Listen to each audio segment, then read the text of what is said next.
of the members of the band in the studio with me. Hi. And that's Gary and Robbie. All right. Hello and welcome. Have you seen a bit of the show earlier? Yeah, we do. We've been watching upstairs. All right, Looking very good. Yeah. Thank you. So you know that our question of the day is, does it matter whether a band is manufactured or not? What do you think?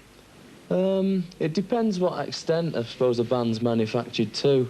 I mean, the ideal, what I always think of a band being manufactured is somebody who doesn't even go in the studio and sing on their records, and there's just a producer and a songwriter in there doing their own thing, and they just go on telly in front of the record. But what about a band or an artist who's got like their own songs, and then they go to the record company, and the record company goes, right, if you want to sell records, we're going to promote you this and this way, and we're going to do this, and is that a problem, do you think? I don't know. It depends if it's a problem to the artist, I suppose, because, I mean, all our image is done by ourselves, you know. And I suppose if a record company says, we want you in a green shirt, we want you dye your hair green, depends what kind of an artist you are, whether you'd put up with that. I don't think there's many that would. I'm having my hair green, actually, guys, tomorrow. I know. Don't say that, though, Rob. Right. Does image matters a lot to you?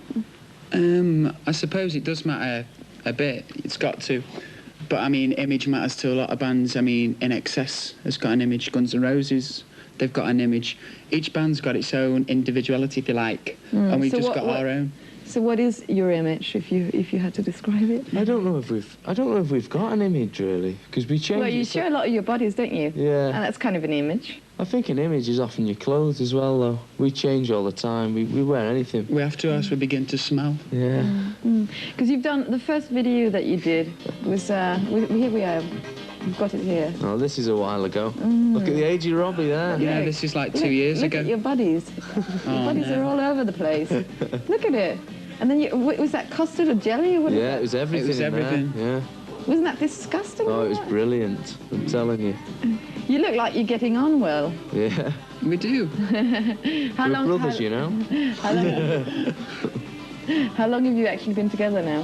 We've been together about 2 years, and mind you, I've been saying that for 6 months. About two years and 6 months. But did you know each other before? Because you're 5 guys in the band, even though it's only 2 of you here tonight.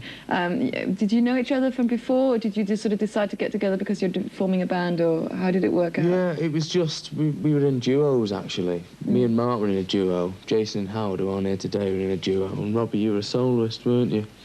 And we just thought of making something bigger and more dancey and singy, you know, type of thing. I don't know how it come about, really. It just seemed to fell together, didn't it? But you're becoming quite famous now, sort of on the front covers of various magazines and stuff. Do people recognise you in Sainsbury's and the supermarkets now? Yeah, Marks and Spencer's, all of the places. How did that feel? I don't know. I don't shop. I get somebody to do that for me now. Oh, really? Oh, really? I'm sorry. Hey, I can't even afford to shop. Shopping. What's going on here? Oh, there you go. No, but how does it feel? What's the advantages of being famous? I don't know. You tell me. Because I know that you have to rush off to catch a train, so obviously you're not famous enough to have a helicopter landing on the roof as our guests normally do. See, I'm frightened of flying, or else we could have had the helicopter. I think it has a lot of advantages being, you know, in the public eye. In one particular, we dwell on the fact a lot of safe sex to teenagers. We're always telling teenagers about safe sex, and am I not allowed to say that on this programme? Because we're always dwelling on that fact. We're always doing conferences. Well, you can talk about that now. I mean, do you practice safe sex? Yeah, of course I do. Yeah. I mean, so you're the one who sort of brings it up when you're with the girl? Do you say sort of, hey, honey, we got to use this, or is it the girl normally who says it to you? No, I always say it, but I don't get a chance to anymore. I'm too busy. Oh, too busy. I poor you. No, but that's one of the advantages of being in the public eye. You know, you have an opinion about something, and more often than not, people will listen to you. Well, sometimes I think, you know, that artists like you talk too much, really. Yeah. I mean, that's my opinion, because sometimes I just think, like...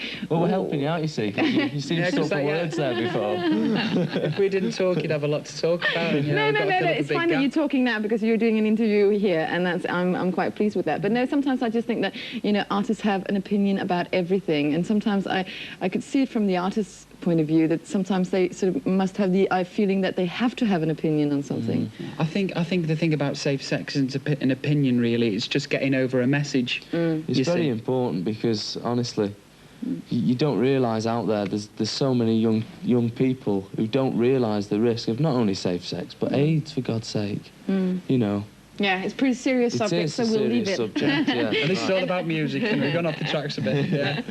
All right. Well, basically, I've been told that you have to rush out the studio, so I'm not allowed to use any more of your time. But you wanted to hear Guns N' Roses. Why is that? Yeah. Most definitely, because like we're big GNR fans, basically. Yeah. Like Slash, because he's from Stoke-on-Trent, where I live. Well, you're not exactly sort of playing that sort of music yourself, no, are you? That's but right. Are you hard rock fans? Well, we're fans of everything, but I mean, you don't have to be a footballer to go and watch a football match, do you? So, do you know what I mean? Well, I don't know about that, actually. Anyway, thank you very much for joining me here today, and I hope that you'll catch your train. Where are you going? Back to Manchester. Right, what are you doing now? Going Sleeping. home. Yeah.